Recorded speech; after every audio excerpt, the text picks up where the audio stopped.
24 മണിക്കൂർ കമ്പ്യൂട്ടറെ കണ്ടു വേറെ ഒരു പണിയും ഇല്ല കുഞ്ഞുങ്ങളെ നിങ്ങൾക്ക്. ഇപ്പോഴത്തെ ഇലക്ട്രിസിറ്റി ബില്ല് എത്രയാണെന്ന് അറിയാമോ? ഇവിടെ ഓരോരുത്തർ നിമിഷം ബില്ലിൽ കൂട്ടിക്കൊണ്ടിരിക്കുക. ഇവിടെ പേ ചെയ്യുന്നവർക്ക് അതിന്റെ പാട് കണ്ട് ഒരാൾ നമുക്ക് കണ്ട നേരവും ഇതും വെച്ചുകൊണ്ടിരിക്കുന്നു. ടെക്സ്റ്റ് ചെയ്തത് ആകെ ടെക്സ്റ്റ് ചെയ്തത് ഒരു ഉത്തരവാദിത്തം ഇല്ല നിങ്ങൾക്കൊന്നും വീട്ടിനെ പറ്റി. ഞാൻ ഇവിടെ കഷ്ടപ്പെടണമല്ലോ. ഈ മമ്മി തുടങ്ങി ഒരു ജോലിയൊന്നുമില്ലേ? സ്കൂളിൽ നിന്ന് വന്ന തപ്പ തുടങ്ങും. എത്ര പേർക്ക് എത്ര ലക്ഷത്തായ മതി ഞങ്ങൾക്കൊന്നുമില്ലേ? മമ്മിക്ക് മാത്രമേ ഉള്ളൂ കേട്ടോ. പപ്പയുടെ ബ്രദേഴ്സിന്റെ മക്കളൊക്കെ അവർക്ക് ഹോളിഡേയ്സ് ഉണ്ട്. എന്തൊക്കെയുണ്ട്? ഞങ്ങൾക്ക് 1 ലക്ഷത്തിനൊന്നുമില്ല. എന്റെ ഒരു കെട്ടിയവൻ അങ്ങേര് രാവിലെ ഇവിടുന്ന് ഒരു സൂട്ട് കേസ് എടുത്തോണ്ട് പോകുന്ന മാത്രം അറിയാം. എത്ര നേരം കഷ്ടപ്പെടുന്നത് ഞാൻ ഇവിടെ പണിയുന്നത് ഒരു ഉദ്ദേശം എവിടെയാണോ ഈ പോകുന്നത്? എന്തോ ഉദ്ദേശം അങ്ങേർക്ക് വീടിനെ പറ്റി ഒരു ചിന്തയില്ലാത്ത മനുഷ്യർ. സത്യമില്ല ഞാൻ പറയുന്നത്. ഞാൻ ഇവിടെ കിടന്ന് കഷ്ടപ്പെടുന്ന വെച്ചിട്ട് നിങ്ങൾക്ക് എന്തുപോലും വിചാരമുണ്ടോ? രാവിലെ ഒരു സൂട്ട് കേസ് എടുത്തോണ്ട് പോകുന്നതാ. നിനക്കറിയത്തില്ലോ ഞാൻ ഓഫീസിൽ പോകുന്നില്ലയോ? ഞാൻ ഇത്ര താമസിയാണെന്ന് നിനക്കറിയത്തില്ലയോ?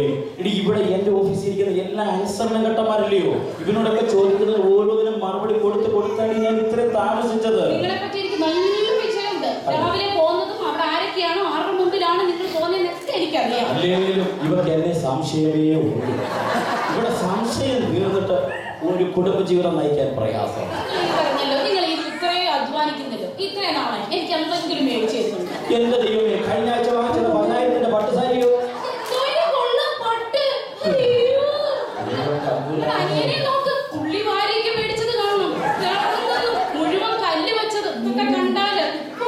അതോ അവർക്ക് എന്തൊക്കെയുണ്ട്? 2 കാറ്. ഇതുവല്ല നിങ്ങൾക്ക് ഉദ്ദേശമുണ്ടോ? നമ്മുടെ വീടിന്റെ മുമ്പിൽ ആ കാർപ്പൂച്ച് കിടക്കുന്ന കാറോ? അതോ കാളവണ്ടി.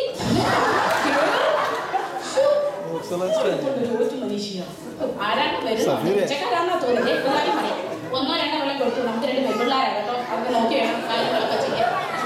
ഞാൻ അങ്ങോട്ട് മാറട്ടെ.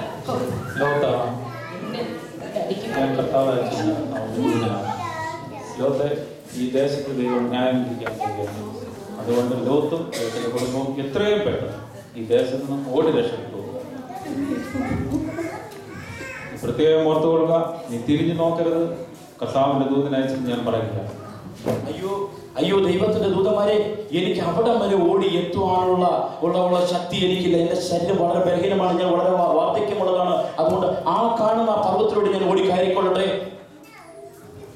എങ്കിൽ നിന്റെ ആഗ്രഹം പോലെ സാധിക്കട്ടെ. നീ പ്രത്യേകം ഓർത്തു കൊള്ളുക, നീ തിരിഞ്ഞു നോക്കരുത്. ആരാ വന്നിട്ട് പോയെ? എന്റെ അടി പിച്ചക്കാരൊന്നും അല്ല, അത് ദൈവത്തിന്റെ ദൂതന്മാരാ. അവർ എന്നോട് പറഞ്ഞു, ഈ ദേശം ദൈവം നശിപ്പിക്കാൻ പോകുന്നു. നമ്മളോട് ദൈവത്തിന് കരുണ തോന്നിയോണ്ട് വേഗത്തിൽ ഇവിടുന്ന് ഓടിപ്പോയിക്കൊള്ളാൻ പറഞ്ഞു. എന്റെ അടി നീ എളുപ്പം എന്റെ ഭാര്യത്തെ പോവാം. എന്റെ അടി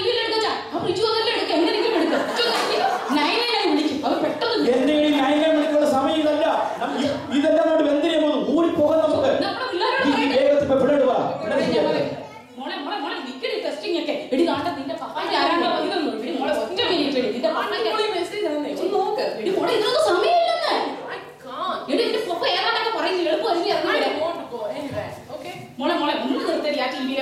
കമ്പ്യൂട്ടറിന്റെ കളിയൊക്കെ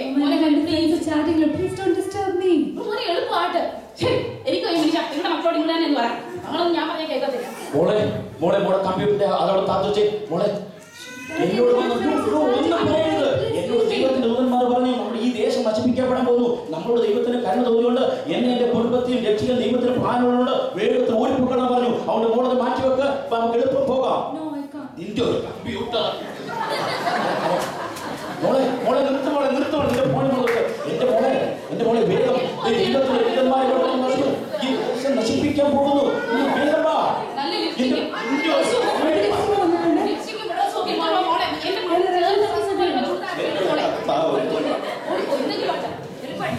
നിങ്ങളുടെ ലിപ്റ്റിക്കോ ഹീലോ നിങ്ങളുടെ സമയമല്ല. എളുപ്പം